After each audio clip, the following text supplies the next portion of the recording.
왕이 귀한 손님 1,000명을 불러서 큰 잔치를 베풀고 그 1,000명과 더불어 술을 마셨다. 벨사살 왕은 술을 마시면서 명령을 내려서 그의 아버지 느부갓네살 왕이 예루살렘 성전에서 가져온 금그릇과 은그릇들을 가져오게 하였다. 왕과 귀한 손님과 왕비들과 후궁들이 모두 그것으로 술을 마시게 할 참이었다. 그래서 예루살렘에 있는 하나님의 집 성전에서 가져온 금그릇들을 꺼내서 왕과 귀한 손님과 왕비들과 후궁들이 그것으로 술을 마셨다. 그들은 술을 마시고서 금과 은과 동과 철과 나무와 돌로 만든 신들을 찬양하였다. 그런데 바로 그때에 갑자기 사람의 손이 나타나더니 촛대 앞에 있는 왕궁 석고벽 위에다가 글을 쓰기 시작하였다. 왕은 그 손가락이 글을 쓰는 것을 보고 있었다.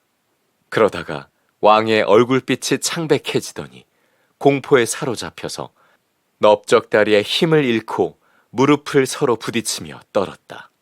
느부갓네살의 아드님이신 벨사살 임금님은 이 모든 일을 아시면서도 마음을 겸손하게 낮추지 않으시고 하늘의 임금님이시여 주님이신 분을 거역하시고 스스로를 높이시며 하나님의 성전에 있던 그릇들을 가져오게 하셔서 임금님과 귀한 손님과 왕비들과 후궁들이 그것으로 술을 마시게 하셨습니다.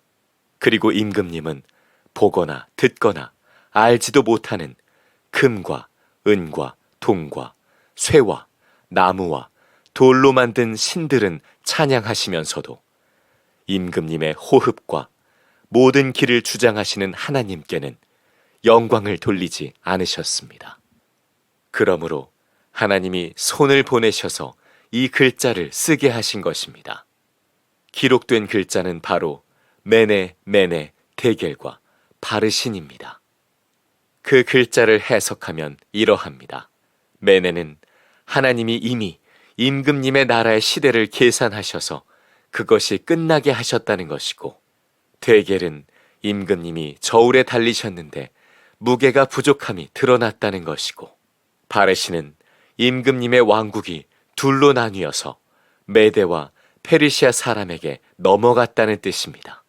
벨사살이 곧 명령을 내려서 다니엘에게 자색 옷을 입히고 그의 목에 금목걸이를 걸어 주었으며 그를 그 나라에서 셋째 가는 통치자로 삼았다. 바로 그날 밤에 바빌로니아의 벨사살 왕은 살해되었고 메대 사람 다리우스가 그 나라를 차지하였다. 다리우스의 나이는 62살이었다.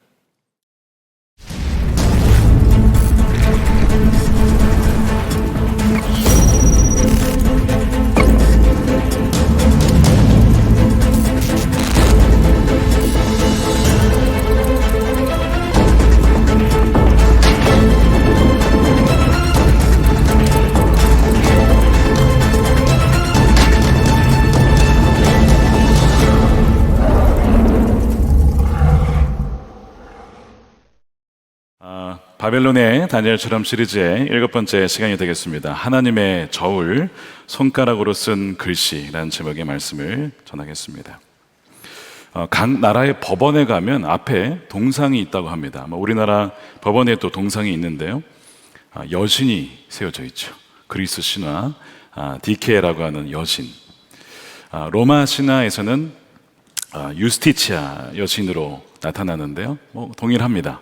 어떤 동상이냐면 눈을 가리고 있고요, 어떤 두건을 눈에 가리고 있고, 그 다음에 한 손에는 수평저울, 한쪽에는 검을 들고 있는, 아마 보신 적이 있으실 거예요. 무슨 뜻이냐? 눈을 가리고 있는 것은 어떠한 선입견과 편견도 받지 않겠다라는 의미고, 수평저울을 들고 있는 것은 공정함을 상징하고, 검을 들고 있는 것은 좀 무서운데 엄격한 법을 적용하겠다, 바로 엄중한 집행을 상징한다고 합니다. 과연 이 세상에 정말 엄중하고 엄격하고 공정한 그런 저울이 있을까요? 판결을 보면 물론 대개 그런 판결이라고 보지만 어떤 경우에는 억울하게 판결을 받아서 감옥에 가는 경우도 있을 것이고, 어떤 분은 죄인인데 술을 써서 무죄 판결을 받는 경우도 뭐 있겠죠. 그러니까 이 세상은 완전한 어떤 수평저울은 없다. 그러다 보니까 그 수평저울은 한쪽으로 기울어져 있는 거 아니냐, 뭐 이런 이야기들도 종종 들려오는 것입니다. 그러나 어떠한 선입견도 없이 공정한 수평저울이 있습니다. 바로 하나님의 수평저울입니다. 하나님은 사랑이시죠. 하나님 여러분 사랑하십니다. 근데 동시에 공의로운 분이십니다. 그러니까 하나님은 죄를 없다라고 하지 않으세요. 판사가 죄인을 죄가 없다고 하면 그 판사 맞습니까? 불의한 판사가 되는 것처럼 하나님은 가장 공정한 분이시기 때문에 죄를 다 찾아내시죠. 정확하게 판결을 내리시는 분이십니다. 하나님은 엄중한 수평저울에 인생을 올리시고 재십니다. 그래서 이것이 기울게 되면 유죄 판결을 받는 거예요. 그래서 이 오늘 본문에 보면 이 하나님의 수평저울에 올려진 인생이 나오는데 누구냐면 벨사살입니다. 이 벨사살은 본문에 의하면 느부갓네살의 아들로 나와요. 아들. 그러나 역사적으로 보면 사실상 손자입니다. 그 느부갓네살의 사위가 나보니누스인데 그의 아들이 벨사살이에요. 근데 피로서는 어쨌든 느부갓네살의 피를 물려받은 거니까 그래서 아들이라고 하고, 또한 할아버지긴 하지만 어쨌든 그 선조를 아버지라고 부르는 고대 근동의 습관 때문에 오늘 본문에는 느부갓네살을 아버지라고 이렇게 부릅니다. 이 나보니누스가 통치할 때에 전쟁에 나가면 그러면 이 벨사살을 섭정해서 왕궁에서 대신 있게 하고 자신은 나가서 전쟁을 하는 거예요. 지금 이 상황이 된 겁니다. 메데와 페르시아 연합군이 신바벨론 이 제국을 쳐들어옵니다. 그러니까 나보니누스 왕은 전쟁하러 나간 사이에 이 지금 이제 벨사살은 나라 왕궁에 있는 것이죠. 근데 뭐 하고 있느냐? 지금 풍전등화 같은 위기 상황에 뭐 해야 될 것 같습니까? 뭐 우리 같았으면 기도회를 열었겠죠. 아니면 그 나라 같은 경우에는 대신들을 모아다가 지금 위기 상황이니까 우리 성 방어를 더 튼튼히 하고 방심하지 말자 이랬어야 되는데 뭘 하냐면 1000명을 모셔다가 잔치를 벌이는, 술 파티를 벌이는 거예요. 큰 잔치가 열렸대요. 후궁들과 뭐 왕비들과 귀족들을 초청해서 술을 막 진탕 마시는 겁니다. 도대체 어떻게 이럴 수가 있느냐? 그러니까 분별력이 없든지 아니면 마시고 죽자는 겁니까? 마시고 죽자 아니냐, 이거 거의 그 수준으로 지금 위기 상황에서 술을 마시는. 어쨌든 이 벨사살 왕은 이 왕으로서의 자격이 없는 것 아니냐, 이렇게 판단되어지는 그런 왕입니다. 그렇게 술을 마시고 있는데 갑자기 사람의 손 모양이 딱 나타나는 거예요. 사람은 없고 손 모양만 있어요. 얼마나 섬찟합니까? 그 손이 나타나더니 뭔가 글을 쓰는 거예요. 그게 5절이에요. 바로 그때 갑자기 사람의 손이 나타나더니 촛대 앞에 있는 왕궁 석고벽 위에다가 글을 쓰기 시작하였다.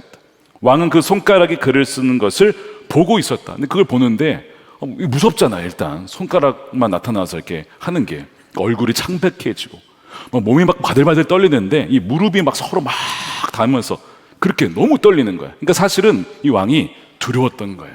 그거를 이제 술을 먹으면서 그거를 이제 뭔가 잠재우려고 했던 것이지만 그 두려움이 뭐 어떻게 감춰질 수 있겠습니까? 그러면서 막 떨고 있는데 이 글씨를 못 알아듣겠는 거예요. 그래가지고 막 소리치면서 지혜자들을 또 불러 모읍니다. 이 글자를 해석할 수 있는 사람에게 내가 큰 상을 줄 것이고 이 나라의 셋째 통치자를 삼겠다. 근데 지금까지 지혜자들이 뭐 한 게 있습니까? 오면 다 모르겠다 무슨 뜻이, 아무도 해석하는 사람이 없는 거예요. 그러니까 더 무서운 거예요. 뭔가가 이게 지금 불길한 것 같은데 모르겠으니까요. 그 렘브란트라고 하는 화가가 17세기에 네덜란드에서 이 벨사살의 연회를 그림으로 남겼습니다. 보시면 가운데 저 왕이 벨사살이에요. 그리고 손가락에 나타나서 글씨를 쓴 것이 보여지고 놀라면서 주변 사람들 놀라는 이런 장면인데, 사실 이 그림에는 굉장히 많은 정치적 사회적 상황이 반영이 되어 있지만 제가 뭐 다 설명을 드리지는 않겠습니다. 어찌됐든 그 렘브란트가 저걸 표현하면서 벨사살의 그 두려웠던 상황을 잘 묘사를 하고 있습니다. 이 지금 상황이 이렇게 벌어졌는데 이 의미를 모르니까 얼마나 무섭고 당황스럽습니까? 그때에 이 어머니, 그러니까 느부갓네살의 딸이 와가지고 왕이여 걱정하지 마소서. 벨드사살이라고 하는 자가 있었습니다. 과거에 그가 딱 나타나면 모르는 것이 없고 다 풀어주었습니다. 그러니까 그 다니엘을 불러다가 물어보면 그가 반드시 얘기해 줄 겁니다. 그러면서 다니엘을 불러오게 하는 거예요. 근데 여러분 이제 이 4장과 5장의 몇 년 차이냐? 거의 한 23년 정도의 시기가 이제 벌어진 거예요. 벌써 흘렀습니다. 그러니까 다니엘은 나이가 이제 소년 아닙니다. 소년 아니고 거의 75세 갈렙교회 우리 멤버가 되신 거예요. 75세쯤 됐고 사실은 이제 공직에서는 물러난 상황이죠. 그리고 이 느부갓네살이 이미 돌아가셨고 거의 잊혀진 존재가 되었는데 그의 어머니, 그러니까 왕의 어머니는 그 느부갓네살 때 있었으니까 아는 거예요. 그래서 그 다니엘을 불러서 물어보는 겁니다. 다니엘이 주저하지 않고 그 글씨의 의미를 해석을 합니다. 메네 데겔 우바르신, 무슨 뜻이냐 이렇게 해석을 했죠. 26절에 글자를 해석하면 메네는 하나님이 이미 임금님의 나라의 시대를 계산하셨다는 거예요. 그리고 그것이 끝나게 하셨다는 것이고, 27절 데겔은 임금님이 저울에 달리셨는데 무게가 부족하다라고 하는 것이 드러났다는 것이고, 바르시는 임금님의 왕국이 둘로 나뉘어서 메대와 페르시아에게 넘어갔다는 것입니다. 세어보았는데 끝이 났다. 이제는 오늘이 마지막 날이고 제국도 오늘이 마지막 날이다. 끝이 났다. 그리고 무게를 달아보았더니 부족했다, 나뉘었다, 이런 뜻이에요. 그러니까 하나님의 수평 저울에 올라갔는데 유죄 판결을 받게 된 것이죠.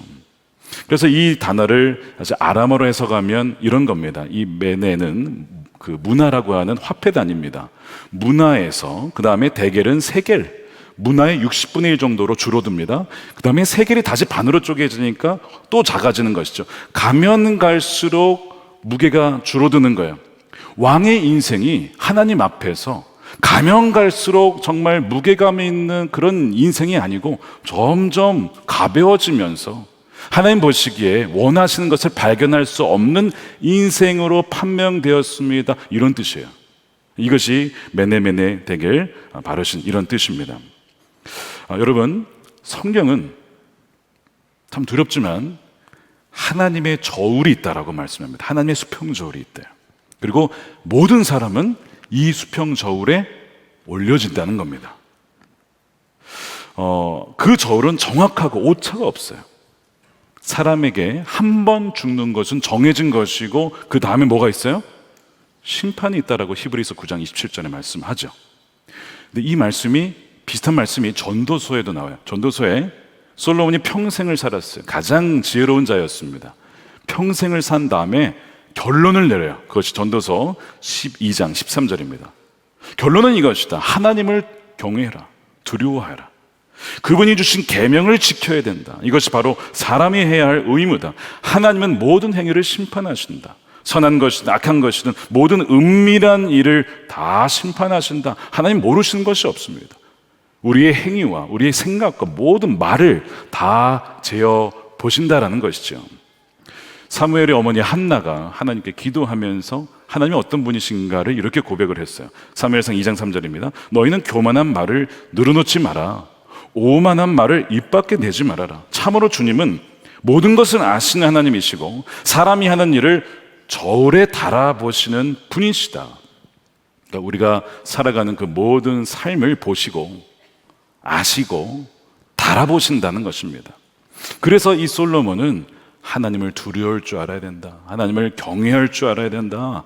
말씀을 하는 거예요. 더 늦기 전에 하나님 향한 경외심을 회복해야 된다라고 말씀을 합니다. 지난 성남 연합 지방성회 우리 교회에서 열렸는데요. 강사이신 우리 김상현 목사님께서 사실 3일 내내 하신 말씀이 있어요. 하나님은 살아계십니다. 하나님이 살아계십니다. 막 그래서 다양한 간증을 해 주셨거든요. 근데 그 중에 뭐가 있었냐면 사람들이 하나님이 살아계심을 경험한다는 거예요. 주로 어떻게 경험하냐면 징계를 통해서 경험한다는 거예요. 그러니까 맞아서 경험한다는 거예요. 왜 맞아서 경험하십니까? 하나님이 은혜로우시고 사랑이신데 맞기 전에 경험은 얼마나 좋습니까? 뭐 그러면서 이제 다양한 얘기를 하시는 거예요. 주일날 예배 안 드리고 산에 갔다가 다리 부러진 어떤 분의 이야기. 2년 또 까먹었어. 2년 뒤에 회복하니까 또 까먹고 주일날 또 가다가 또 부러졌어. 하나님은 살아계십니다. 왜 그렇게 경험하냐 이거죠. 물론 뭐 다 그렇게 됐다고 해서 뭐 징계라고 해석할 수는 없겠지만 어쨌든 그것을 경험하는 그 부산의 모 교회 이모 장로님께서 그렇게 간증을 하셨대요. 왜 그렇게 경험하십니까? 라고 얘기를 하셨는데요.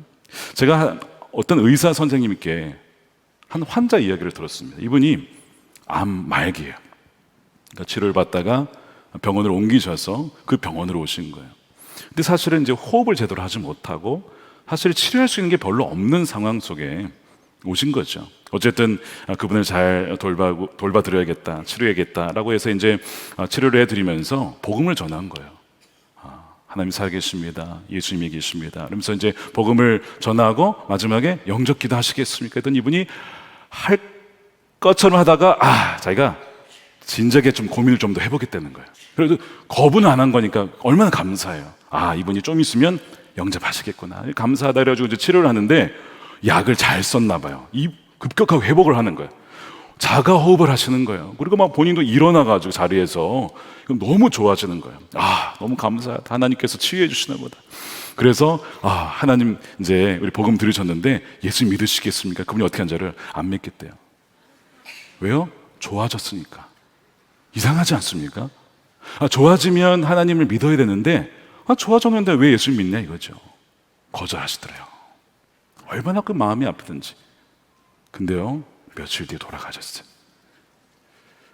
제가 그 얘기를 듣는데 그 마지막 순간에 건강을 회복시키게 하시고 복음도 듣게 하시고 주님을 알 수 있도록 하나님이 기회를 주셨는데 그거를 거절하다니. 차라리 지금 계속 아프셨으면 마지막이라도 영접하셨을 텐데 나아지니까 오히려 마음이 더 강팍해지더라고요. 제가 그 얘기를 듣고 참 마음이 아팠어요. 근데 여러분, 사람의 마음이 그렇습니다. 이 벨사살이 하나님의 저울에 올려졌는데 보니까 하나님이 원하시는 것을 발견할 수 없었어요. 그 영어로는 found wanting. 발견한 게 뭐냐면 내가 찾고 있는 것이 없다는 것을 발견한 거예요. 부족하다. 벨사살의 인생이 부족하다라고 판결이 났어요. 뭐 때문에 그러냐? 그것을 다니엘이 이제 차근차근 설명합니다. 왕에게 뭐 때문에 부족했는지를 쫙 설명하는데요. 여러분, 지난주 뭐였습니까? 4장이 느부갓네살 교만이었잖아요. 근데 사실 5장 오늘도 핵심은 교만입니다. 벨사살 왕도 교만이에요. 근데 이 교만이 더 깊어지고 확장이 되고 열매를 맺어요. 그래서 벨사살의 교만은 더 풍성한 열매의 교만입니다. 5가지로 정리를 하는데요. 여러분, 교만이라는 이 영어 단어가 pride입니다. P-R-I-D-E. 그걸로 한번 정리를 해봤는데요. 영어 모르셔도 괜찮습니다. 그냥 한글로도 아실 수 있으니까요. 첫 번째, P는 교만, 말 그대로 pride입니다. 무슨 교만이 있었냐? 오늘 23절에 다니엘이 뭐라고 얘기하냐면 하늘의 임금님이시오 주인이신 분을 거역했다는 거예요. 거절했다는 것입니다. 그리고 스스로를 높였대요. 이게 교만이죠.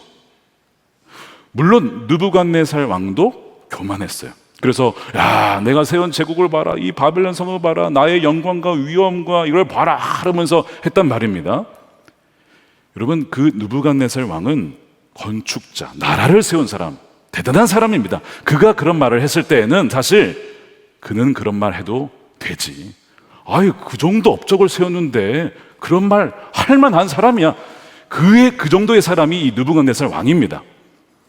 그런데 그것조차도 하나님이 주신 것임을 몰랐기 때문에 혼났단 말이에요. 그럼 벨사살은 그런 거 없어요. 아무것도 없는데 스스로를 높여가지고 하나님을 거역하고 그랬단 말입니다. 지금 전쟁 상황이에요. 그럼 전쟁 상황이면은 더 겸손하게 엎드려야 되는데 파티하고 있잖아요, 지금. 그러니까 하나님이 교만하다라고 그 말씀을 다니엘을 통해서 하시는 거예요. 굉장히 화려해 보이고 왕이란 타이틀과 굉장히 풍성한 것 같지만 내면은 완전히 텅텅 비어있는 공허한 인생이었다는 것입니다. 허세였고 허상이었어요. 몇 시간 뒤에 메데 페르시아 연합군에 의해서 침공을 당해요. 바벨론 성읍이. 그 다음에 왕은 암살을 당합니다. 그러니까 몇 시간 뒤에 지금 죽을 운명인데 자기가 죽을 운명인 걸 모르고 파티를 벌이고 있는 것이고 스스로를 높이고 있어요. 교만의 본질이 뭐라고 했습니까? 바로 자기 자신을 너무 높게 평가하는 것이고 과장되게 정직하지 못한 자기 평가가 바로 교만의 본질이라고 말씀을 드렸어요. 그러니까 지금 자신의 실체를 알지 못하고 술 마실 때가 아니라 엎드려서 주님 앞에 기도하고 나가야 될 때인데 지금 그 하나님을 거역하고 또한 자신을 높이고 있는 그런 벨사살의 첫 번째 죄는 교만, 오만을 넘어서 방자함이었다는 것입니다. 이것이 첫 번째 죄였어요. 두 번째는 뭐냐? 두 번째는 R인데요. 지체하다, retard입니다. 지체하다. 여러분, 지체하는 것은 그 자체로 도덕적으로 옳고 그런 것이 아닙니다. 예를 들면 하나님께서 우리에게 지체하셨다. 약속을 지체하면 좀 서운하지만 심판을 지체하셨다? 그건 감사한 일이죠. 용납해 주시고 기다려 주신 것이니까. 그러니까 지체 자체는 나쁜 건 아닌데 우리 측면에서 하나님의 말씀 순종해야 될 것을 지체한다. 여러분, 이것은 죄입니다. 이것은 의도적으로 짓는 죄예요. 모르고 짓는 죄가 아니라 의도적으로 지체한 것이거든요. 지금 뭘 지체했냐? 22절 보세요. 느부갓네살의 아드님이신 벨사살 임금님은 이 모든 일을 아시면서도 마음을 겸손하게 낮추지 않았다는 거예요. 그럼 모든 일이 뭐냐? 느부갓네살 왕에게 벌어졌던 그 모든 일을 알지 않았습니까? 왕이시여. 그 오랜 기간 동안 그 선왕께서 얼마나 굴욕을 당하고 징계를 당하셨는지 그제서야 하나님을 찬양하고 하나님께 영광을 드렸던 사실을 왕 아시지 않습니까? 이 모든 일을 아시면서도 어떻게 아직도 마음을 겸손하게 낮추지 않고 계십니까? 왜 지체하고 계십니까? 다니엘이 친절하게 이 느부갓네살의 이 죄를 다시 한번 싹 정리를 해요. 그것이 오늘 본문의 20절이에요. 부친께서 마음이 높아졌습니다. 생각이 거만해졌습니다. 교만하게 행동을 하시다가 왕에서 쫓겨나지 않았습니까? 명예를 잃으신 일이 있었습니다. 그때서야 비로소 부친께서는 가장 높으신 하나님이 인간의 나라를 다스리시고 하나님 마음에 맞는 그 뜻에 맞는 사람을 그 자리에 세우시는 줄을 징계 이후에 깨달아 알게 되었습니다. 이 모든 것을 벨사살 왕이시여 알고 있지 않습니까? 아버지로부터 들어서 알고 기록을 통해서 알고 말을 통해서 알고 어머니를 통해서 알고 아버지를 통해서 알고 다 아시면서도 왜 아직도 지체하고 있습니까? 대략 이 벨사살의 나이가 30대 중반으로 추정이 돼요. 그러면 이 느부갓네살에게 이 징계가 벌어졌던 것이 한 25년 전이라고 치면 한 10대 때 그 사건을 본 거예요. 우리 아버지가 어떤 일을 경험했는지 어떻게 하나님을 만난지를 다 들었어요. 그런데도 믿지 않아요. 그리고도 20년이 더 흘러서 하나님이 기다려주신 거 아니에요. 20년 동안이나 이 아들을 기다려주셨어요. 징계하지 않고 심판하지 않고 죽이지 않고 기다려주셨단 말이에요. 얼마나 자비가 풍성하신 하나님이십니까? 누군가는 그래요. 느부갓네살은 어쨌든 회개하고 구원을 얻었는데 왜 벨사살은 오늘 이렇게 죽임을 당하게 하나님 내버려 두시냐 이거예요. 여러분, 그게 아니고요. 느부갓네살은 배울 사람이 없었어요. 들을 사람이 없었어요. 그래가지고 자기가 다 굴욕당하고 고난당하고 그제서야 깨닫게 된 거예요. 몸으로 배운 거죠. 근데 벨사살은 그렇게 하지 않고 하나님이 네 아버지를 잘 봐라. 너 이렇게 살면 안 돼. 너 회개하고 해야 돼. 그렇게 해서 고난당하지 않고도 하나님이 믿을 수 있도록 다음 세대를 위해서 하나님이 은혜를 베풀어 주셨다는 말입니다. 근데 그가 믿습니까 지금? 교만해서 지체해서 계속 그러고 있는 것입니다. 근데 하나님이 계속 계수하시다가 때가 됐어요. 이제는 끝났다. 시간이 이제 끝났다 이거예요. 무게를 재보니까 부족하다 이거예요. 판결을 내리셨어요. 이번 지체하는 것은요, 무서운 죄입니다, 여러분. 불순종하는 건 무서운 거예요. 예수님께서 다시 오실 때 노아의 때와 같을 것이다. 롯의 때와 같을 것이다. 그러면서 누구를 얘기하셨냐면 롯의 처를 기억해라. 누가복음 17장 32절에 롯의 아내를 기억해야 된다. 주님이 다시 오실 때가 될수록 성도들이요, 롯의 아내를 기억하십시오. 롯의 아내가 뭐였습니까? 소돔이라고 하는 그 퇴폐한 그 도시에 대한 미련을 가지고 뒤를 돌아봤다가 소금 기둥이 되어버렸어요. 근데 그 전에 하나님이 베푸신 은혜가 얼마나 많은지 아브라함을 통해서 하나님 알게 하시고 롯을 통해서 하나님 알게 하시고 그것도 모자라서 천사를 보내가지고 롯과 그의 아내와 자녀들이 막 그 소돔을 떠나기가 그냥 아쉬워가지고 막 머뭇거리고 막 지치고 있으니까 여기 있으면 안 된다고 그냥 두 손을 붙잡고 그냥 끌어내잖아요. 이런 은혜가 어디 있어요? 강권하시는 하나님의 이 자비하심을 받은 자들이 바로 롯과 그의 가족입니다. 그래서 창세기 19장 16절 마지막에 보면 이렇게 표현을 해요. 롯이 꿈을 거리자 두 사람은 롯과 그의 아내와 두 딸의 손을 잡아 끌고 성 바깥으로 안전하게 대피시켰다. 이 구원 아닙니까? 주님께서 롯의 가족에게 뭐 한 거예요? 자비를 베풀어 주셨다. 용서하셨다. 그에게 은혜를 베풀어 주셨다. 엄청난 은혜를 받았는데 이 롯의 아내는 죽고 맙니다. 뭐 이런 일이 다 있을까? 뒤돌아본 거예요. 그래도 싫다는 거예요. 그래도 지체하겠다는 거예요. 그래도 세상 보겠다는 겁니다. 그래서 예수님이 이런 일이 언제도 일어난다고요? 주님이 다시 오실 때 이런 사람들이 많을 거예요. 내가 다시 올 때 믿음을 가진 사람들을 과연 찾아볼 수 있겠느냐? 많이 없다는 겁니다. 좁은 문으로 들어간 사람이 많이 없다는 겁니다. 롯의 철을 기억해야 된다는 거예요. 전쟁이 벌어졌어요. 지금 중동에 이스라엘 하마스 전쟁, 무고한 난민들 얼마나 많이 죽어가고 있는지 몰라요. 전쟁의 승패가 어디 있습니까? 인간이 가장 큰 패자예요. 사람이 죽으니까요. 어느 쪽이 옳은지 그른지는 하나님이 아시겠죠.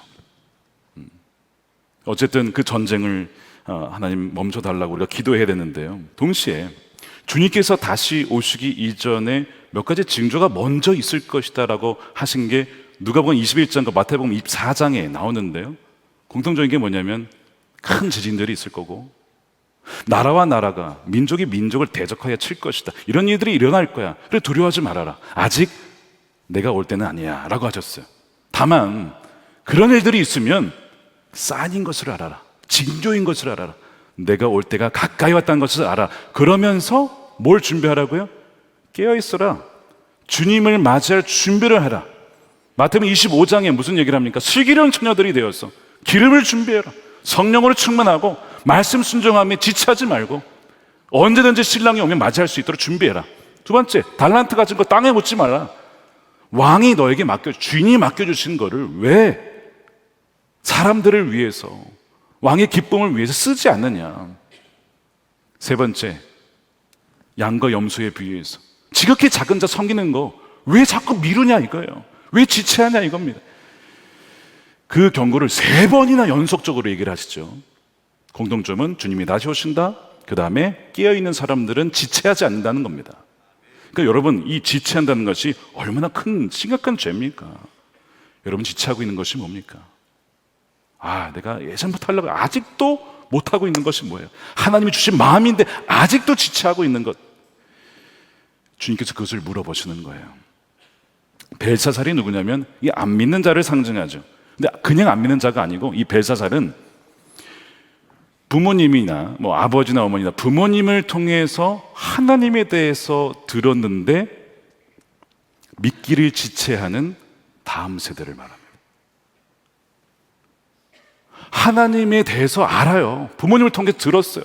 또한 부모님이 어떻게 하나님을 믿게 되는지, 고난을 통해서든 징계를 통해서든 뭐 어쨌든 방식인지 전에 들었는데도 자기는 믿지 않아. 벨사살이에요. 벨사살. 여러분, 우리 주위에 많아요. 부모님은 신실한데 자녀는 믿지 않는 애들이 여러분 너무 많아요.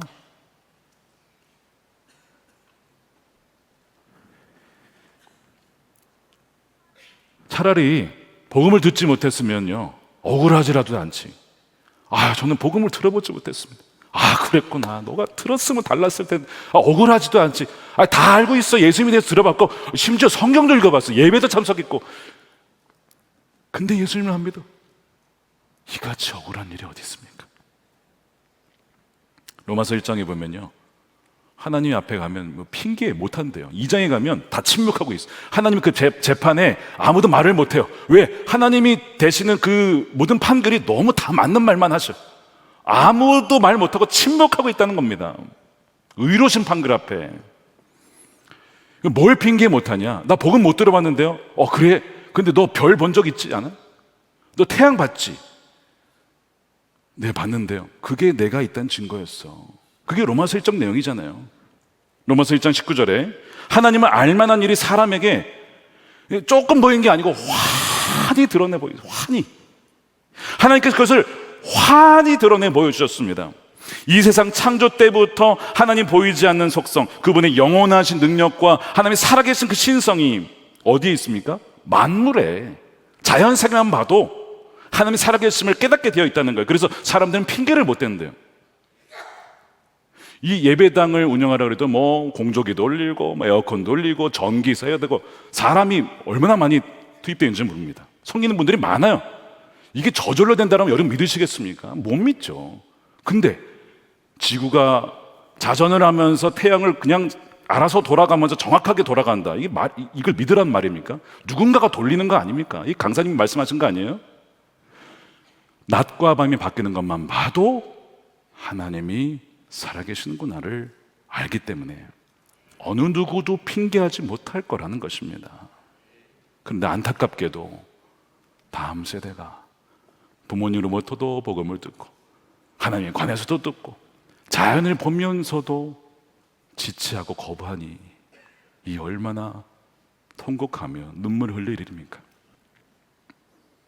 그러니까 이 두 번째, 지체하는 것이 이 벨사살의 죄였어요.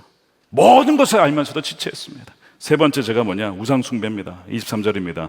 그리고 임금님은 보거나 듣거나 알지도 못하는 금과 은과 동과 새와 나무와 돌로 만든 신들은 찬양하면서, 이 우상 숭배예요. 아니, 창조주를 찬양해야지 왜 피조물을, 이 돌을 찬양합니까? 아니, 뭐 이 우상이 볼 수 있습니까? 들을 수 있습니까? 냄새를 맡습니까? 뭐 움직일 수나 있습니까? 움직여 줘야 돼, 사람들이 이동하려면. 그게 무슨 신이에요? 근데 벨사살은 그 우상들에게 찬양을 했다는 겁니다. 우상 숭배를 했다는 거예요. 이 메대 이 페르시 연합권으로부터 지켜주지 못했어요. 벨사살 나라도 지켜주지 못했어요. 아무것도 못한다는 겁니다. 그러니까 하나님은 벨사살을 심판하면서 동시에 이 바벨론의 우상들, 헛된 우상들을 동시 심판하는 거예요. 여러분 출애굽기에 뭐 있죠? 열대 재앙 나오죠.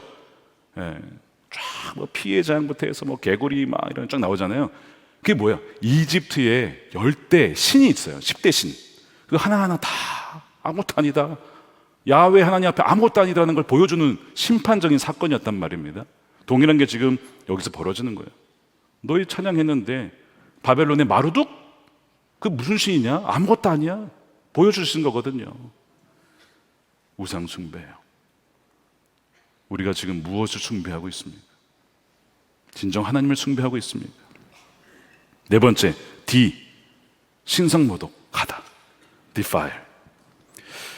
23절입니다. 하나님의 성전에 있던 그릇들을 가져오기 위해서 임금님과 귀한 손님과 왕비들과 후궁들이 그것으로 술을 마시게 했다. 술을 마시는 것까지도 뭐 그럴 수 있다 쳐요. 근데 성전에 있었던 그 거룩한 그릇들에다가 술을 마시니 이것이 완전히 하나님을 모독하는 거죠. 우습게 여기는 것이고 조롱하는 것입니다. 그러니까 이 왕이요, 아무래도 좀 예의가 있어야 되잖아요. 사람이 경솔하고 가벼운 겁니다. 무지해서 그런 거죠. 십계명의 세 번째가 뭐냐면 하나님 여호와의 이름을 망령되게 부르지 말아라. 그래서 영어에서도 오마이 갓을 안 합니다. 갓을 안 해요. 하나님을 헛되게 부를까 봐 오마이 굿니스 이렇게 표현하거든요. 돌려서 얘기하는 건데요. 우리가 우리의 입술로 하나님을 망령되게 어떻게 하느냐, 여러 가지가 있지만 우리가 하나님을 찬양하는데 우리의 입술로 하나님의 성전인 다른 사람들을 모독할 때, 험담할 때, 그거 사실은 그 성전을 더럽히는 것이고 우리도 더러워지는 것이죠. 아까 2부 때 누가 간증하시는데 빵가게를 운영하는데 거기에 성도님들이 우리 교회는 아니에요. 다른 데에서 오신 분인데 아마 교인들이 와가지고요, 다른 교인을 그렇게 막 험담을 하다, 그 시험대로 자기는 안 믿었다가 나중에 이제 전도받아서 오셔서 이제 오늘 세례를 받으신 거예요. 그래서 제가 그 빵가게 우리 교회 근처 아니죠? 제가 물어봤었거든요. 아니라고 하시더라고요. 근데 그게 중요한 게 아니라 더럽히는 일이 이게 얼마나 많은지 몰라요. 그 네 번째입니다. 다섯 번째 마지막은 이입니다. 횡령하다. 횡령하다 말 자체도 어렵지만 영어도 어려운 단어예요. embezzle이라는 단어입니다. 횡령하다, embezzle. 뭘 횡령했냐? 하나님께 마땅히 드려야 될 영광을 횡령했어요. 그게 어디 나오냐면 23절이에요. 임금님의 호흡과 모든 길을 주장하시는 하나님께는 영광을 돌리지 않으셨습니다. 임금님을 살게 하고 호흡을 주시고 지금까지 모든 길을 인도하신 분은 하나님이신데 그 영광을 하나님께 돌리지 않고 무슨 돌과 같은 우상들에게는 찬양하면서 게다가 그 일부를 탈취해서 자신을 높이는 횡령죄, 왜 하나님께 영광 돌리지 않으십니까? 왕이시여, 왕께 드려야 될 영광을 횡령하셨습니다. 이게 다섯 번째 죄. 여러분, 우리의 호흡이 우리가 쉬는 것 같지만 하나님께서 성령을 부어주지 아니하시면 여러분 우리 호흡 못합니다. 멈추는 거예요. 우리의 길 우리가 알아서 다 온 것 같습니까? 주님이 다 인도해 주셨다는 거예요. 그러니까 마땅히 하나님 찬양 받으십시오. 영광 받으십시오. 돌려야 됩니다. 이 다섯 가지 정리해 보면 이렇게 다시 한번 정리해 볼게요. P는 pride, R은 retard, 지체한 죄, 그 다음에 I는 우상숭배, D는 신성모독, E는 하나님의 영광을 횡령한 죄. 이 pride, 이 교만이에요. 여러분, 이게 벨사살의 죄인데 여러분이 가만 보시면 이게 다 우리 안에 있어요. 제가 이걸 보니까요, 어느 하나 뺄 수 있는 게 하나도 없는 거예요. 교만, 지체, 우상숭배, 모독, 영광을 횡령한 거. 다른 누가 아니고 제가 벨사살이더라고요. 근데 사실 우리 다 마찬가지 아닙니까? 나는 여기에 해당 안 됩니다. 한번 손 들어주세요. 한번. 저희가 인정해 드릴게요. 나는 벨사살 아닌 것 같습니다. 다 해당이 되는 거예요. 그러니까 우리가 하나님의 수평적으로 올라가면요, 무슨 판결을 받을까요? 부족하다. 판결을 받게 되어 있어요. 여기 피해갈 수 있는 사람은 아무도 없죠. 그래서 이걸 다른 말로 모든 사람은 다 범죄하였다는 거예요. 의는 하나도 없다는 거예요. 그래서 그 결과가 벽에 쓴, 손가락 쓴 글씨죠. 끝났다니, 나뉘어졌다, 이제 끝났다는 거, 멸망입니다. 절망적인데요. 근데 손가락을 쓴 글씨가 신약 성경에도 나오는 거 아시죠? 신약 성경에 예수님이 손가락으로 땅에다가 글씨를 쓰셨어요. 기억나시죠? 요한복음 8장입니다. 왜 가늠하다가 현장에 잡힌 여인이 나왔어요? 간음죄. 율법에 의하면 돌로 쳐 죽여야 돼. 간음죄. 결혼한 사람만이 가질 수 있는 거를 간음해서 현장에 잡혔으니 돌로 쳐 죽이자 이겁니다. 사람들이 막 다 돌을 들고 나왔네. 그때 예수님이 손가락으로 막 땅에 막 뭘 쓰는 거야. 근데 사람들이 그걸 보더니 돌을 하나씩 내려놓고 다 돌아가. 도대체 뭘 썼냐? 학자들이 거기 뭘 썼을까요? 그 사람들의 죄를 다 썼다는 거예요. 무슨 얘기냐면 지금 돌 들고 있는 당신들, 하나님의 수평적으로 올라가면 당신도 부족하다, 판결받을 죄인들이라는 겁니다. 그러니까 죄가 없는 사람이 돌을 먼저 치십시오 했더니 다 죄인이야. 도망가요. 다 사라졌어요. 가나안 여인에게 가서 예수님이 뭐라고 하십니까? 내가 너를 정죄하지 않는다. 다만 다시는 죄를 짓지 말아라. 다시는. 내가 오늘 너를 용서할 거야. 정죄하지 않아. 내가 너한테 온 것은 죽이려고 온 게 아니고 살리려고 온 거야. 하나님, 너가 죽기를 원하지 않아. 살기를 원해. 그래서 내가 온 거야. 하나님의 그 수평저울에는 우리는 다 부족합니다. 근데 우리가 죽지 않기 위해서 아들을 보내줘서 그 아들에게 우리가 당해야 될 죽음, 그 암살, 오늘 벨사살의 암살을 주님이 십자가에서 당하게 하셨죠. 그분이 당하셨어요. 그리고 그 주님께서 우리와 연합하셔서 그 저울에 함께 올라가게 하십니다. 우리가 혼자 올라가면 부족한데 그분과 함께 올라가잖아요. 그러면 하나님 뭐라고 하십니까? 완전하다, 족하다. 예수 그리스도의 의가 우리의 의가 되었기 때문이고 예수님의 생명이 우리의 생명이 되었기 때문입니다. 그러니까 여러분, 그 저울에는 주님과 함께 올라가야 되는 거예요. 그것이 복음이에요. 복음. 여러분, 존 뉴튼 아시죠? 노예 상인이었다가 구원받고 너무 감격스러웠어요. 나 같은 죄인 살리신, 영어로 Amazing Grace, 놀라우신 하나님의 은혜 작곡을 했는데요. 그분이 1773년 새해 첫날 역대상 17장 16절 17절 설교를 합니다. 본문이 뭐냐면 다윗이요, 하나님께 이런 얘기를 해요. 하나님, 제가 무엇이간데, 저의 집안이 무엇이간데 하나님께서 이렇게 이런 자리까지 오르게 하셨습니까? 저는 죄인인데 하나님께서 저를 너무나 은혜롭게 관대하게 대해주셨습니다라는 본문이에요. 이게 존 뉴턴의 고백입니다. 사람을 팔아넘긴 이 극악한 죄인인데 제가 무엇이간데 저를 구원해 주십니까? 하나님의 은혜는 너무나 놀랍습니다 라고 이제 이 작곡을 한 거예요. 작사를. 그가 이런 얘기를 해서 천국에 가면 세 가지 사실을 놀란다고 했어요. 첫 번째는 뭐냐면 천국에 당연히 있을 것이라고 생각했던 사람이 거기 없다는 사실을 놀라고, 두 번째, 천국에 당연히 없을 거라고 생각했던 사람이 천국에 와 있는 것에 놀라고, 마지막 세 번째가 뭐예요? 나 같은 죄인이 천국에 와 있다는 것에 놀라게 될 것입니다.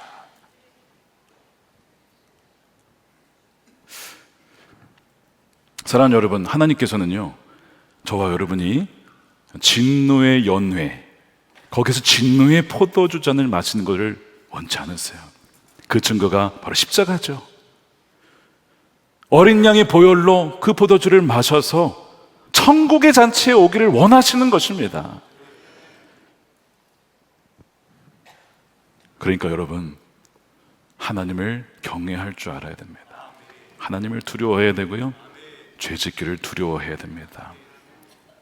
우리가 말로만 예수님과 동행이 아니고 예수님과 지금부터 동행하다가 그 심판의 저울에 같이 올라가야 돼요. 그러면 주님께서 여러분들에게 족하다, 잘하였다, 신실한 내 종이다 품어주실 줄로 믿습니다.